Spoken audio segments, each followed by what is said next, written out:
Hello, welcome to my channel. ఈరోజు ఒక మంచి న్యూస్ మీకు చెప్పబోతున్నాను.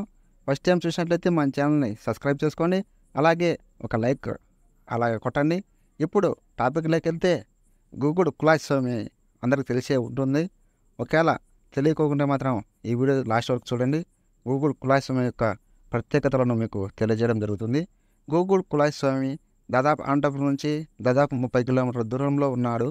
ఈ స్వామి గూగూడు అనే గ్రామంలో ఆయన ఉండడం జరిగింది. గూగూడికి ఎవరైనా సరే ఇంతవరకు వచ్చినారో లేదో కామెంట్ కూడా చేయండి. ఈయన కోరుకున్న కోరికలన్నీ తప్పనిసరిగా కోరికలు తీరుస్తారనేసి గట్టిగా ప్రజలలో నమ్మకం ఉంది. ఆ విధంగానే స్వామి కోరికలు అనేసి చాలామందికి తీర్చడం జరిగింది. అలాగే ఈయన చాలా మహిమగల దేవుడని చెప్పడం జరుగుతుంది. అనేక సాక్ష్యాలు కూడా ఉన్నాయి. ఈ స్వామి గురించి చెప్పాలంటే చాలా ఉన్నాయి ఈయన మహిమలు కూడా. అలాగే నిన్న నైట్ ఇక్కడికి రావడం జరిగింది. మా ఫ్రెండ్ యొక్క కొడుకుది పుట్టిన వెంట్రుకలు ఉంటే కేశఖండన కార్యక్రమం ఉంటే రావడం జరిగింది. ఒక 10 మంది ఫ్రెండ్స్ మేమందరం బైక్ వేసుకొని అందరము దాదాపుగా 70 కిలోమీటర్ల జర్నీ, అంటే నైట్ అంతా బాగా హ్యాపీగా ఫ్రెండ్స్ అందరం కలిసి జర్నీ చేయడం జరిగింది. అలాగే ఇక్కడ రూమ్స్ కూడా బాగా ఉంటాయన్నమాట. ఒక రూమ్ తీసుకొని అలాగే ఫ్రెండ్స్ అందరం ఎంజాయ్ చేసి నైట్ అంతా మళ్ళీ పొద్దున్న లేచి స్వామివారికి స్నానం చేసి స్వామివారిని దర్శనం చేసుకోవడం జరిగింది.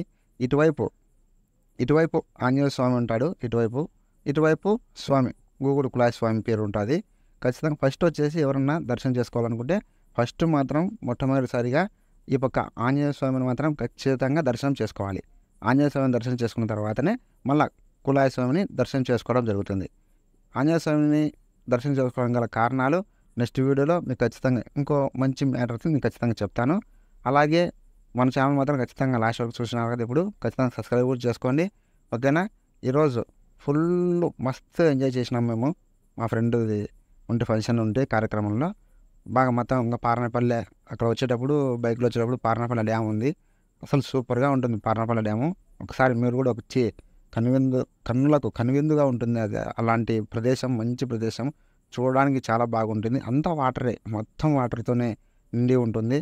ఆ వాటర్ వలన మా చుట్టుపక్కల ఉన్న ప్రజలకు గ్రామాలకు ఆ నీళ్ళు రావడం జరుగుతుంది. చెరువులలోకి, కాలువలలోకి, కుంటలలోకి, అలా ఇలాంటి ప్రత్యేకతలు కూడా చాలా ఉన్నాయి, ఓకేనా.